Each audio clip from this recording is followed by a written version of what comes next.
Précédemment. Aujourd'hui, tout le monde dit oui, il est trop fort pour supporter de vivre avec une femme comme ça. C'est une sorcière. Mais est-ce que vous savez réellement ce que vit cette femme? Non, parce qu'elle n'en parle pas. Eh bien, si elle n'en parle pas, c'est parce qu'elle le protège. Elle n'a même jamais évoqué une possible relation de Will avec une autre femme. Alors que, qu'on le veut ou non, quel que soit Alpha, c'est sûr et certain que Will met son biscuit dans... Bon bref, je vais pas finir cette phrase. C'est sûr et certain que Will, il a quelque part où il fait ses affaires.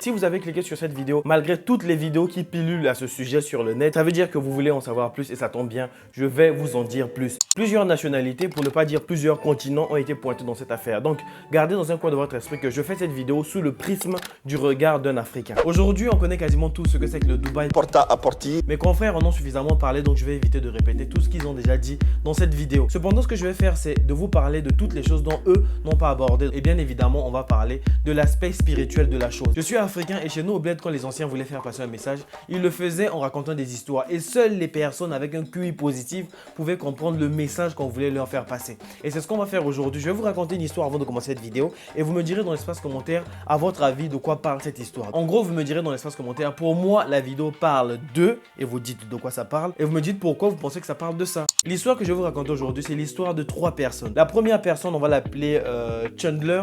Je sais pas pourquoi. La deuxième personne, on va l'appeler Rodrigo.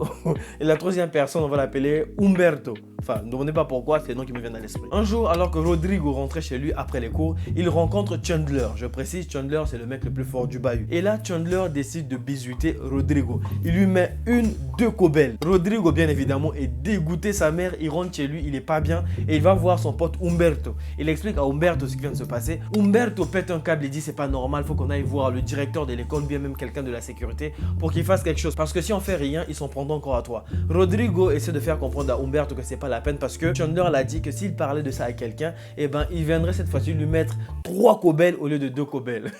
Aussitôt qu'il aura dit ça à Humberto, ce dernier se calme et se dit au fond de lui, bon, de toutes les façons, c'est pas moi qui me suis fait défoncer, donc m'en bats les couilles, je vais me taire. Un autre jour, alors que Humberto partait à l'école, son chemin croise celui de Chandler. Et là, qu'est-ce qui se passe? Chandler décide de mettre 5 cobelles à Humberto. Donc 1, 2, 3, 4, 5. À partir de là, Humberto est dégoûté, mais il n'a pas le choix, il peut rien faire contre Chandler. C'est le plus fort. À votre avis, qu'est-ce qu'a fait Humberto? Est-ce qu'il allait avouer à son pote Rodrigo que lui aussi s'est fait agresser ou pas du tout? Eh ben... il a préféré l'autre option, il a préféré se taire. Il n'a rien dit à son meilleur pote, alors que son meilleur pote continue de se plaindre auprès de lui. Un autre jour, alors que Humberto partait à l'école, il croise Chandler en train de se faire démonter par un garçon beaucoup plus petit que lui. Et là, l'impensable se produit. Chandler court auprès de Humberto et le supplie de ne dire aucun mot de ce qu'il venait de voir. Entre-temps, le garçon qui a mis une raclée à Chandler vient voir Humberto pour lui dire que la prochaine fois qu'il se fera agresser par Chandler, qu'il vienne le voir comme ça, il va lui mettre les idées au clair. Humberto va à l'école et alerte tout le monde. Il prévient le directeur, il prévient la sécurité que son pote Rodrigo se fait constamment agresser par Chandler. Et là, Chandler est dans le mal. On le fait comprendre que la prochaine fois qu'il touchera à un élève, il sera renvoyé de l'établissement. C'est donc comme ça que prend fin le règne de Chandler et les souffrances de Rodrigo. Rodrigo va voir son pote Humberto et le remercier pour tout ce qu'il a fait pour lui. Mais n'oubliez pas que depuis le début, Humberto était au courant et s'il voulait, il aurait pu parler pour sauver son pote. Et aussi, la menace Chandler a peut-être été écartée, mais n'oubliez pas que vu qu'il s'est fait tabasser, ça veut dire qu'il y a une autre menace qui sommeille. Un jour, si le garçon qui a tapé Chandler décide lui aussi de taper tout le monde, et ben qui va l'arrêter en fait? Pour tous ceux qui ont compris l'histoire, exprimez-vous dans l'espace commentaire parce que toute la vidéo se résume quasiment à ça. Bref, maintenant que ça c'est dit, il y aura le générique et les réseaux sociaux, c'est le temps pour toi de faire ta petite vie. Tu t'abonnes, tu mets le pouce bleu, so générique.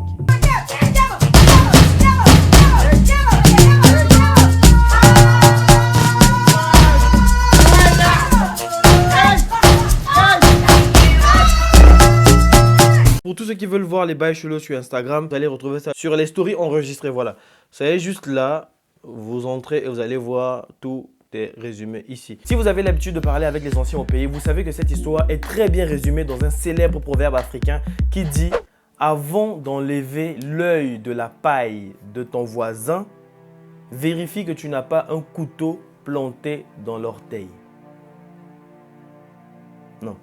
Avant d'enlever la paille de l'œil de ton Anixam. Bref, tout ça c'était pour vous dire que c'est bien beau d'indexer X ou Y sur Internet. Mais avant de jouer les donneurs de leçons et de faire les justiciers sur Internet, sommes-nous nous-mêmes irréprochables?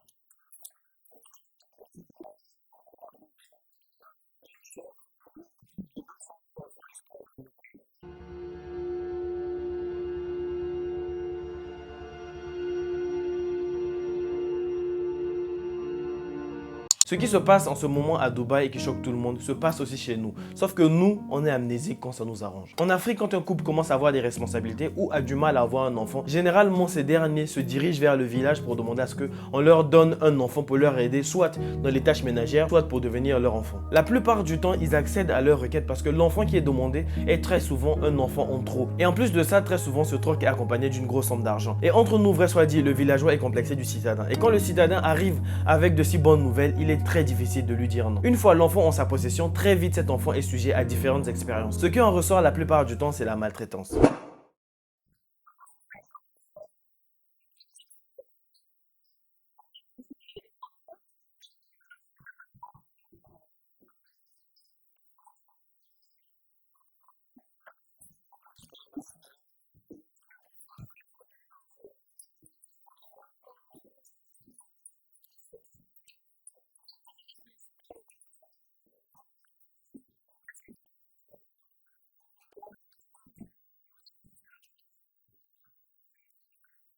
L'enfant pris au piège ne peut plus faire marche arrière parce qu'il y a la pression psychologique. Et quand cet enfant appelle ses parents au village pour expliquer la situation, et bien très souvent les parents préfèrent faire confiance à l'adulte qui a adopté l'enfant plutôt qu'à l'enfant lui-même.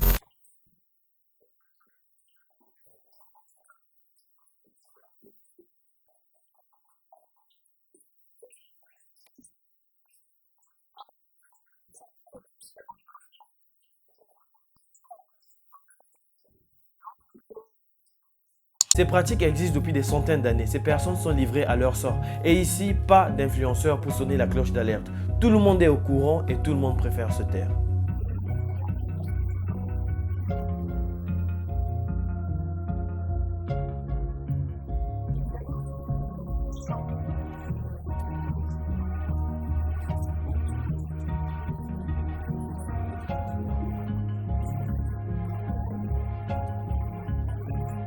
Je vous repose donc la question, c'est bien beau de jouer les donneurs de leçons sur internet, les justiciers, mais sommes-nous, nous-mêmes, irréprochables? Nous étions quasiment tous au courant des conditions de nos sœurs au Koweït, mais personne ne bronchait. Il aura fallu qu'on flatte notre ego en nous disant que les filles que vous voyez sur internet qui montrent des sommes d'argent que vous n'aurez jamais dans vos vies, et ben en réalité, elles mangent de la merde. Pour qu'on voit fleurir sur internet des donneurs de leçons, des justiciers et même des sages pour certains sur la toile. Sur le sommet de l'iceberg sont assises des filles qui savent très bien à quoi elles s'exposent. Donc que vous soyez choqués ou pas, ça change rien à l'équation. Ce qui devrait plutôt nous intéresser, c'est le bas de l'iceberg. Toutes les filles qui se font piéger. Donc dans la chambre, enfin le gars il était vraiment plus âgé, je dirais la quarantaine. Donc j'étais vraiment, enfin pas à l'aise. Et du coup, il a commencé à vouloir m'embrasser. Et bah je l'ai repoussé. Il m'a giflé et du coup j'étais vraiment en panique. Enfin j'ai commencé à crier. Enfin pour qu'on vienne m'aider en fait. Il voulait faire ce qu'il voulait faire quoi. Puis après, il m'a sorti une liasse d'argent et il m'a dit bah, tu crois que t'es venu pourquoi ici En fait, à ce moment-là, j'ai compris enfin, pourquoi j'étais là en fait. 15 minutes après, il y a ma cousine qui est venue. Ça m'a vraiment choqué d'un côté qu'elle vienne aussi tard parce que je pense que j'avais assez longtemps crié. Mais en même temps, elle arrivait à temps avant qu'il fasse ce qu'il avait à faire. Du coup, elle est venue un peu énervée, enfin beaucoup, très même. Et en fait, elle m'a demandé de enfin, en gros, on a dû partir parce que j'étais vraiment en panique, j'étais choqué. Cette vidéo est longue donc demande beaucoup de travail. Si tu la kiffes, prends le temps de la partager, c'est très important. Et surtout, like et abonne-toi. Ok, essayons maintenant de répondre à cette question que tout le monde s'est posée. Pourquoi ces riches Émirats se comportent-ils ainsi?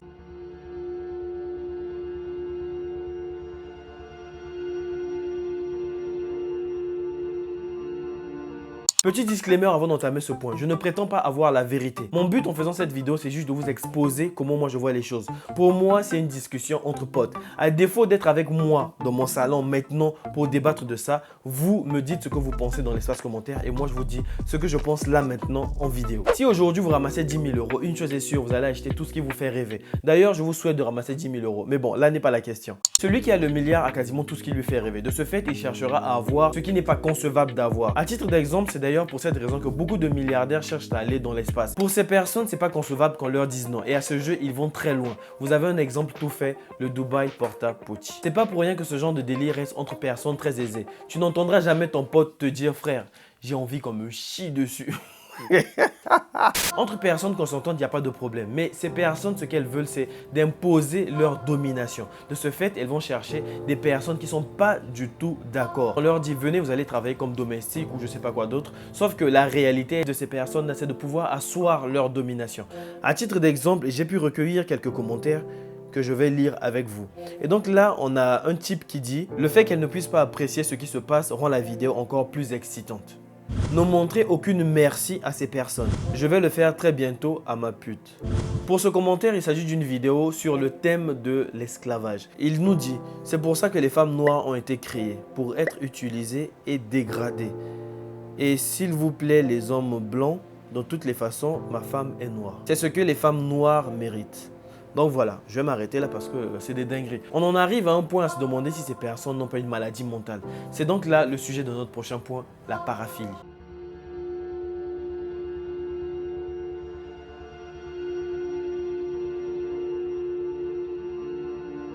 La scatophilie est une paraphilie, c'est-à-dire une déviance sexuelle qui se manifeste par une excitation sexuelle liée aux excréments. C'est tabou mais transgressive, par conséquent difficile à quantifier. Elle est classée comme un trouble mental par l'Association américaine de psychiatrie dans l'association paraphilie non spécifiée, c'est-à-dire dans le même titre que le BDSM et le fétichisme. Les causes de cette maladie sont diverses et variées, mais très souvent ça tourne autour de l'humiliation et des traumatismes liés à l'enfance. Dans la Grèce antique, lors des orgies, des personnes déféquant dans un bol étaient représentées par des gravures et des dessins. Si vous trouvez l'exemple de la Grèce trop vieux, il y a de cela quelques mois, Stromae a sorti un album et les gens lui ont reproché le fait qu'il ait beaucoup évoqué le caca dans cet album. Bon, je dis pas qu'il est scato, mais c'est assez chelou quand même, il faut enquêter dessus. Enfin, oubliez cette partie, ça sert à rien en fait, bref.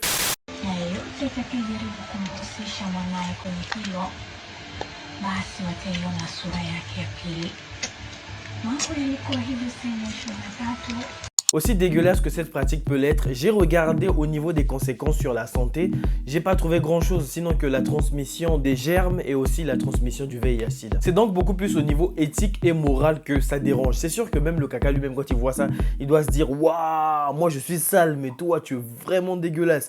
D'ailleurs, je me demande, imagine t'as rien mangé de toute la journée, tu bouffes le caca. Mais ce quand tu vas chier, c'est le caca qui va sortir. Bref, c'est bien beau de critiquer, mais au bout d'un moment, il faut se poser les bonnes questions. À qui la faute ?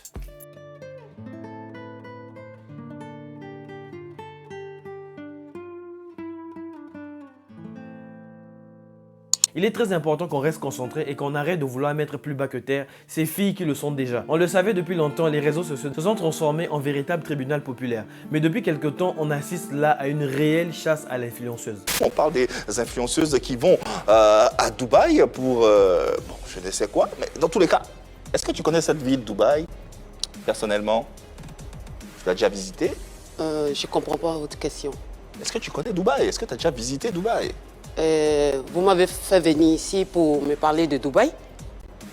C'est l'actualité, donc on... C'est l'actualité ou vous? Non, je ne comprends pas. Vous m'avez fait venir ici pour me parler de Dubaï? En tant qu'influenceuse, ça serait bien que... Mais ça a quoi à voir avec moi? C'est juste un avis qu'on te fait.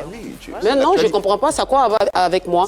Il y a tout le monde qui se met à pointer du doigt les influenceuses comme si toutes les filles qui partaient à Dubaï partaient là-bas pour ingurgiter. Vu le bordel que cela a créé, à toutes ces dames qui vont à Dubaï et qui ne sont pas du tout dans ce genre de pratique, j'aimerais vous demander pardon en mon nom et aussi à celui de mes confrères qui vous ont peut-être accusé à tort. Quand moi je pars à Dubaï, je pars avec mon propre argent. Quand je pars à Dubaï, je pars avec mes propres cartes de crédit. Quand je pars à Dubaï, non. Comme je vous l'ai dit tout à l'heure, quand on fait la balance entre les personnes volontaires et les personnes qui se font abuser, je pense qu'il y a quand même un grand fossé qui les sépare. Sauf que nous, ce qui nous intéresse, ce sont les influenceuses parce que tout le long de l'année, elles nous ont cassé les pieds à nous montrer leur fortune. Mais bref, essayons de répondre à cette question. À qui la faute? Toutes ces situations, en réalité, se résument en une loi. La loi de cause à effet.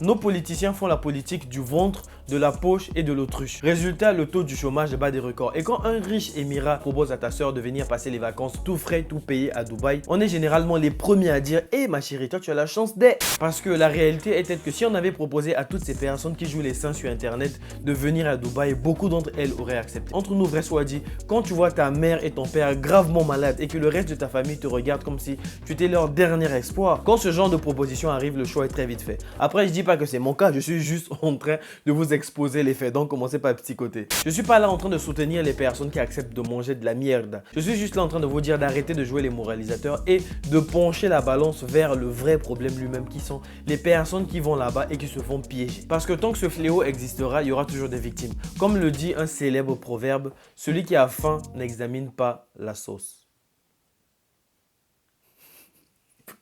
Si aujourd'hui, une fois de plus, l'Afrique et ses filles sont rabaissées, c'est parce que quelque part, nos pères et nos mères ont échoué dans notre éducation. Personne ne nous a enseigné l'intelligence financière. Personne ne nous a enseigné comment créer des capitaux. Et il est important de souligner que personne ne naît matérialiste. On le devient plus ou moins de par l'endroit où l'on grandit. Si vous êtes honnête, vous allez être d'accord avec moi pour dire que très souvent, on entend dans différentes familles ce genre de phrase. Ta fille est belle, hein? Celui qui viendra la doter doit venir avec beaucoup de casiers. Vous savez ce que ça veut dire, donc faites pas genre. Quand elle grandit, ces phrases changent. Vous entendrez très souvent des filles dire « Toi, tu nous fatigues avec ton gars là. D'ailleurs, il te donne quoi même ?» On sait tous ce que ça sous-entend. Tu nous fatigues avec tes trucs de l'école là. Viens, on sort. D'ailleurs, même le bac là, ça va t'emmener où? Il n'y a pas de travail dans ce pays. Toutes ces choses dans la tête d'une fille vont la pousser naturellement à aller vers une personne qui a de l'argent. Sauf que l'argent, il faut le mériter. Et quand tu n'as rien à offrir, la plupart du temps, l'offre, c'est toi.